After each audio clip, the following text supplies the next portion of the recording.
and welcome to Book 101 Review. Book 101 is all about the books that I read for the last 40 years. And today I have my special guest. He is a trusted advisor to CEOs, best-selling author, award-winning author as well, a global speaker, no other than Mr. Roy Cammarano. Good evening. Thank you. Welcome to Book 101, Mr. Roy, and can you please introduce more about yourself?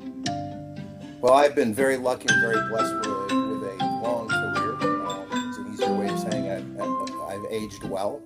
I still feel like I'm in a 25-year-old body, but my mind is more like 12. But the reality of this situation is that I have an incredible journey that I've been on, and I've been able to work with many people.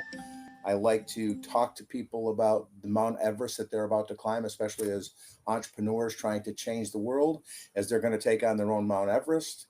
And I have been lucky enough to be a Sherpa up Mount Everest before. So I work with global leaders and people who really want to make a significant contribution to the world on how to do it effectively. The book Entrepreneurial Transitions was written because I discovered that entrepreneurs had a very specific behavioral style through each of the phases of the growth of an entrepreneurial organization. And I gave them the behaviors titles, right? Entrepreneurial genius, uh, where it's us and them or us and customers, and it's a very Yahoo time during the business. It's very exciting. And then benevolent dictator, when the organization has been successful and the entrepreneur needed to add some structure to the organization, but they still didn't have enough experience sets or skill sets to really create a great organization. Then disassociated director, where the business really needed leadership, management, and coaching. And it became very difficult for the entrepreneur who had been used to solving all the problems, delegating uh, their knowledge to people so that those other people could do the job. And then visionary leader, where they learn to be the conductor of their orchestra or their business, where the various parts are working in harmony off of a single type of a uh, business plan, or as an orchestra would do off of a music, and everybody knows their parts and everybody plays their parts well. So I tried to take the behaviors that I saw, put them into an identifiable grouping. If you can identify it and then find a way to understand it, then you can change it. I then developed a series of tools within the book to help entrepreneurs learn new skills and go to another level of performance, which is really what organizations are about, right? An organization exists to acquire and to retain customers. People working within the organization are trying to do more than just get a paycheck. They're trying to make a significant contribution.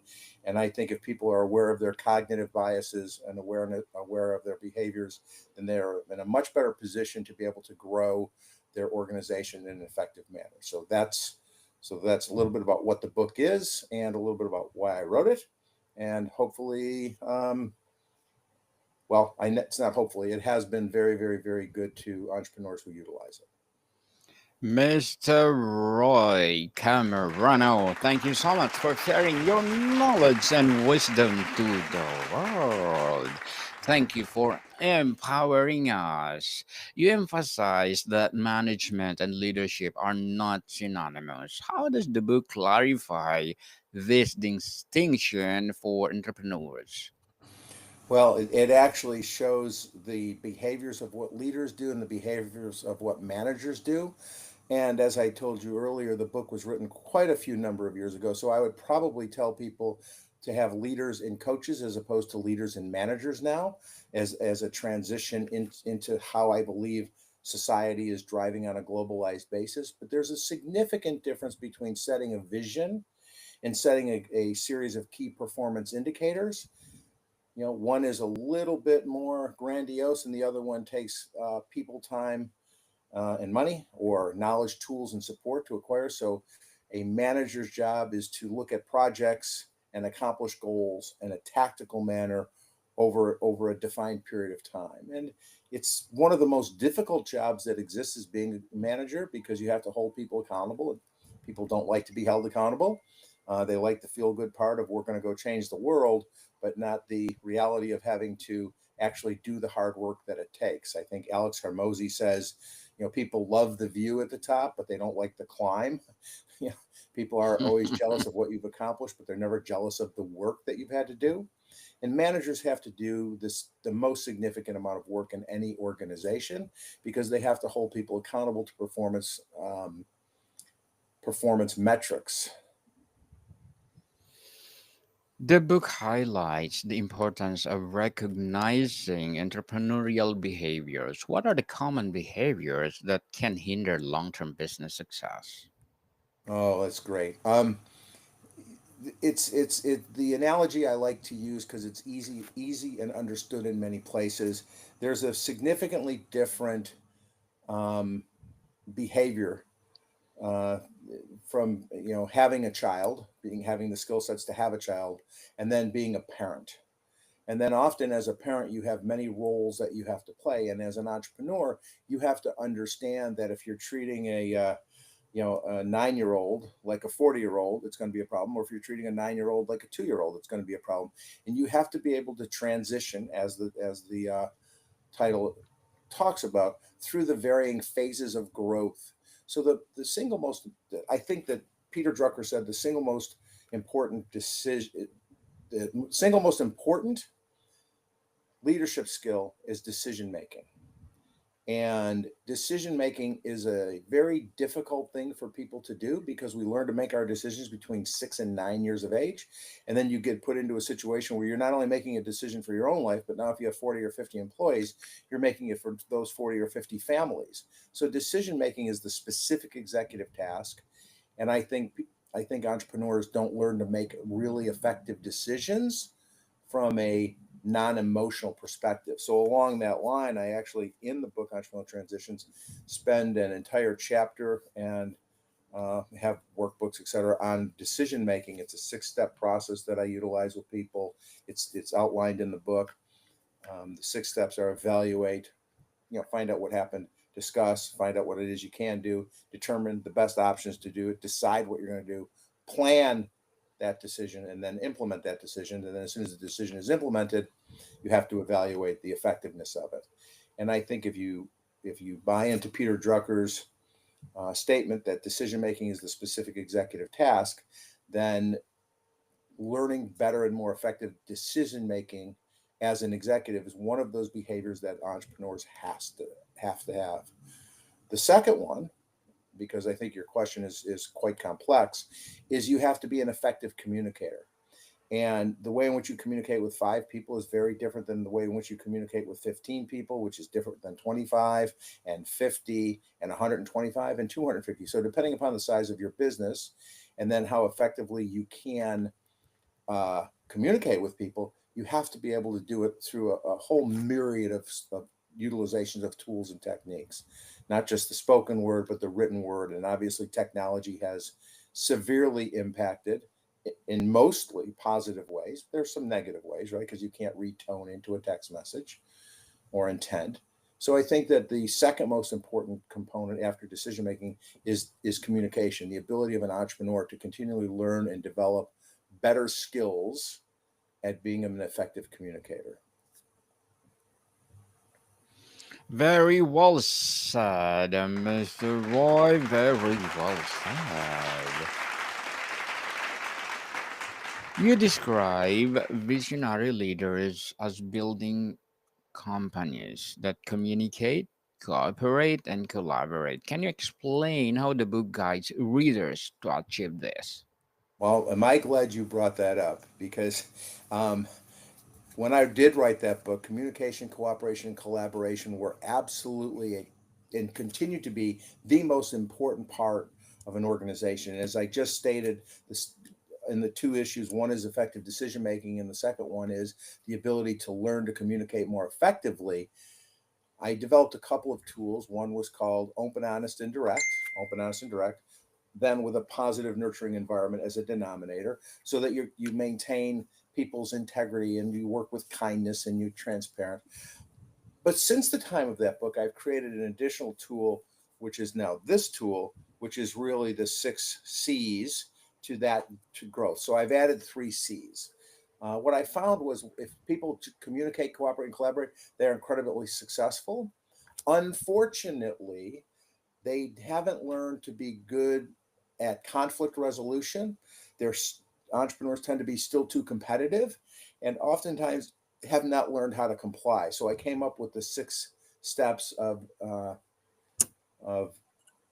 organizational growth. And what I tend to what I tend to talk about is with this tool is you can see it's red. If you have conflict and competition, you're having an argument. In an argument, you're trying to determine who's right, and the organization will fail. In compliance and communication, what you're doing is you're having a conversation, and you'll be very successful if you just have compliance and communication. This is what I'd like to do. People say yes, you can be incredibly successful. But if you want to be prosperous, if you want to really change the world, then you have to go to cooperation and collaboration. And you really have to understand that you're having a discussion, not about who's right, but how to do what's right. And if you go through that 6-step process and you consistently are working on communication, cooperation, and collaboration, you will always be doing the right thing, and you'll always be moving toward success and prosperity. In my new iteration, you have to understand how to get out of conflict and competition and understand the importance of compliance. And then you'll be able to communicate, cooperate, and collaborate. So it's a 6 C's model to grow to the next level. And I actually have it on a card. One side of the card is decision making, the other side of the card is the 6-step decision making process, because I believe that those are the 2 most important tools that exist in an organization: effective communication and effective decision making. And in both of those instances, I'm not using the word efficient, I'm using the word effective, because the word effective means doing the right thing, efficiency means doing things right. And I believe executives need to be doing the right things. Mr. Roy, the Midwest Book Review praises the book's practicality and immediacy. What makes entrepreneurial transition stand out compared to the other leadership books from the 1990s? Well, the reality of it is, I was the first person to look at the entrepreneur's behaviors and the effect and affect it had on an organization. And I think Jim Collins did a really good job on that, and Good to Great and Built to Last. And it really has practical ways for entrepreneurs to recognize themselves and practical tools for them to improve. And I break it down into the acquisition of new skills, the utilization of new tools. And we all understand that if we acquire new skills and we use new tools and we do it in an effective manner, we will be better than we were before. And so I think the practicality of the book is entrepreneurs were able to recognize themselves, identify themselves, and then find easy to implement and easy to use tools to make them more effective leaders and managers. Very well said, Mr. Roy. The book described as a must read for CEOs of growing companies. What specific challenges of scaling a business does it address? um, there's a couple of great stories that come to mind, which is, I know for sure what your customers want from you in the future. They want whatever it is that you're selling them to be better. They want whatever they're buying from you they want to be able to get it faster, and the customer's always going to want it cheaper. Jeff Bezos became rich because he figured out a way, to get to take products and get it to people better, Yes. get it to people faster. And in order to do that, he had to do it different because it's not cheaper. So going after and learning new skills and going after how to differentiate and do new things in an organization is really important. And oftentimes, if we use a sports analogy or a soccer analogy, if we're playing bunch ball, 6-year-old soccer on a Saturday morning, and every decision in the organization is represented by the ball, and everybody's around the ball, as you see, all the little kids are going around and they're all together and they're all having fun, but that decision is getting a lot of attention. As an organization grows, people have to play their positions. And playing your position can be sometimes hard because you may not get the ball. But when they're young, when they're 8, that gets really exciting and everybody runs to the ball, like in companies where everybody's involved in a decision when because the skills aren't right there. So it's the skill development that has to happen. So in middle school and in high school, soccer teams become much more disciplined, much more effective, but they're still playing middle school and high school soccer, and their businesses are oftentimes in the major leagues. They're in the major leagues, but they're not yet ready. So the skill sets need to go up. So what I talk about is that in fast growth organizations, revenue is here, infrastructure is here. What's holding up the difference are heroes doing Herculean effort because there's not enough structure to hold it up. And we all know if there's not enough structure, eventually it collapses. And we don't want that to happen. So what we want to do is we want to be able to bring in these tools to put together and make things happen very quickly. But oftentimes the entrepreneur doesn't have those skills. They know what they've done to get to this point. They don't know what to do to get to the next point. And that goes back to the Sherpa conversation. You have a highly charged person about to climb Mount Everest. They're ready to go. They can do it. They've been working out. They have all the stuff. But if they step at the wrong stop at the wrong place and do the wrong thing, that highly motivated person is going to plummet to their death. Having a Sherpa, having a guide who's been there before, is a critical component. So utilizing tools that exist, and there's plenty of tools in the marketplace that help you get there, but it's learning in the acquisition of new skills, just like an athlete would do, just like a musician would do, just like a painter would do, like an actor or an actress. It's the ability to admit that you have to develop your skills at a higher level and then take the time to develop those skills at the higher level. And I'm going to be really clear on this because there's a guy named Gary Vaynerchuk, Gary V, and he makes a lot of sense when he talks about work on the skills that you're good at, hire to the skills that you're not good at. Now, I wrote about that 30 some years ago, which is, I believe if I'm good at this and bad at this, that I can get better at this, and this will have to come up just by default. So if I'm great at sales, I'm going to double down on my sales ability, and I'm going to hire somebody to help on the accounting side of the business, right? So it becomes a really important part of having the skill sets to make sure you're not going to, give away or have people steal from you, but you really have to constantly have the vigilance that you're in a constant learning, constant positive mindset situation to actually go to the next level continuously.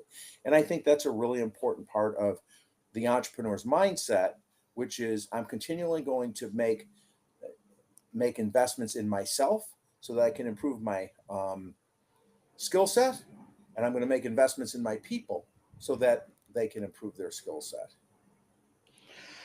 Mr. Roy, as a trusted advisor to CEOs, best-selling and award-winning author, and global speaker, what are your short-term and long-term goals? Well, my short-term goal is to get my next book out, which is called The Entrepreneur's Toolbox.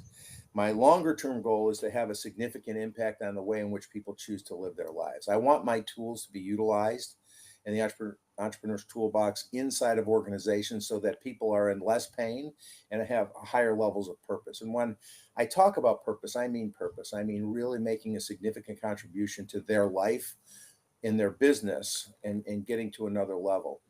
There's a story that exists about investing in people, and I have a model that's in the next book that talks about the star chart. If you want to make your company a star, if you want to make your people a star, and if you want your customers to be a star, then you're going to follow this process. And the 5 points of the star are recruit, orient, train, educate, and retain. And that goes for your people who work for you. It goes for your customer, recruit a customer, marketing and advertising, orient them, let them know how to do business with you, train them, get them to buy from you, educate them, get them to see other things that you can do that help to buy that, and then retain them, get them to buy over and over and over again. And you can do the same with employees. And making an investment in your employees as an entrepreneur is what gets you to these next levels. And it reminds me of the story of the CEO and the CFO standing there. And the CFO says to the CEO, he says, hey, look, if we make all of these employees and we invest all this money in them and we train them to be really great, what if they go somewhere else? And the CEO kind of laughed. He said, well, then they'll remember the good times here, and we'll do a lot of great business with them. He said, but more importantly, what if we don't and they stay? What if we don't train them? What if we don't educate them and they stay? Then what are we doing to our own business? And I think the best example of that was IBM, which had continues to make great strides in investing in their human capital, because I think organizations only have three resources: people, time, and money. Time is finite, 52 weeks in a year, 365 days. Everybody knows what it is, so it's not time because it's the utilization of time. Uh, Resources are thing, money is things like computers or cash flow, and that's only a byproduct of people. So organizations have to continually invest in people. And IBM knew that, and they created all kinds of opportunities for their employees to learn and to grow, which helped IBM learn and grow. And then in the early 90s, they ran into some trouble. But what they did is they found out that when they ran into trouble, they said, you'll never get fired for buying IBM. And then they did a survey, and I think it was about 85% of all the Fortune 500 companies had at least one IBMer in their C-suite: CFO, CEO, chief marketing officer. So they had taken these people who had an obligation or a respect for IBM, because IBM had helped them getting to that point because they put so much effort into training them. So when IBM needed help, that's where the phrase "nobody gets fired from hiring IBM." And I think every entrepreneur needs to continue to make that investment in themselves, and then make that investment in their people. And that creates a culture of high performance. And I think every entrepreneur really wants their organization to be high performing. So I think it's a self-fulfilling prophecy. If you work on the things you're good at, hire to your weakness, have those people work on the things that they're good at, and then continually pay attention, communicate effectively, and then ultimately make really good decisions, you can really make a significant contribution to the world. So that's what I'd like to be known for, to answer Good your question. luck. Good luck to your goals, Mr. Roy, and looking forward for more success. And before we wrap up our discussion for today, I'm inviting you to please do listen to my other podcast, people. My other podcast, because my abstract essay is already in fifth season, abstract poetry in second season, and my book 101 review in fifth season too, comedy 101 in second season, and my food That's very good. 101 in fifth season as well. Geography 101 in fourth season, and my baby podcast Law 101 and Mental Health 101. Love Letters in fourth season, and Movie 101 Review and Music 101 in fourth season, and Science 101 and Sex 101 in its first season. Please listen to them wherever you listen your podcast. So, Mr. Roy, if you were to add a new chapter to a modern edition of the book, what the current leadership challenge would you focus on to guide today's entrepreneurs? Learn from the bumblebees. Yes. 80% of the bumblebees are structured and are doing the jobs that exist in order to help and grow the hive. And 20% are randomly flying all over the place that are going to help you grow to that next level. So what you have to have is you have to structure 80% of the things that are in your organization, and the other 20% are going to happen to random. You have to be reactive. Please learn to uh, find people that are of like mind and you can help grow. And I have a tool called the 6 E's of how to do that for idea generation. And what I really would encourage the entrepreneurs to do is to continually look and strive for ways to make a significant contribution to their employees' lives in many, many ways, because that will then make significant investment in your customers' lives. And I think better people make better decisions, and if better decisions are made, then we have a better world. So make good decisions, invest in your people, invest in yourself, invest in your life, and understand that it's an investment. It's not a cost. Change your to-dos into to-das. You have to go to the grocery store? No, you don't have to. You get to.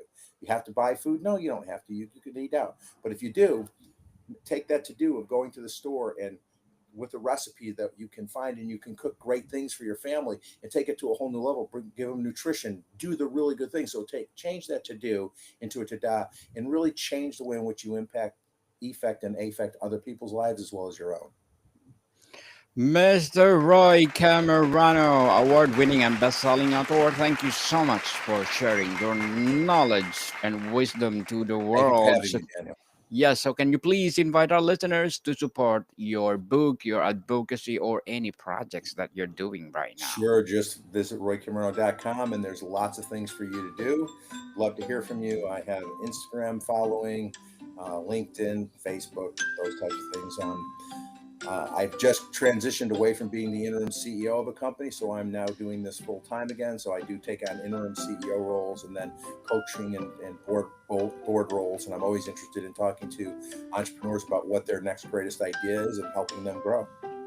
Yes, people, let's support Mr. Roy Cammarano because if you support him, for sure, more and more empowering business to come. So, Mr. Roy, thank you so much for your time. Thank you, sir. More to come, people. See you soon.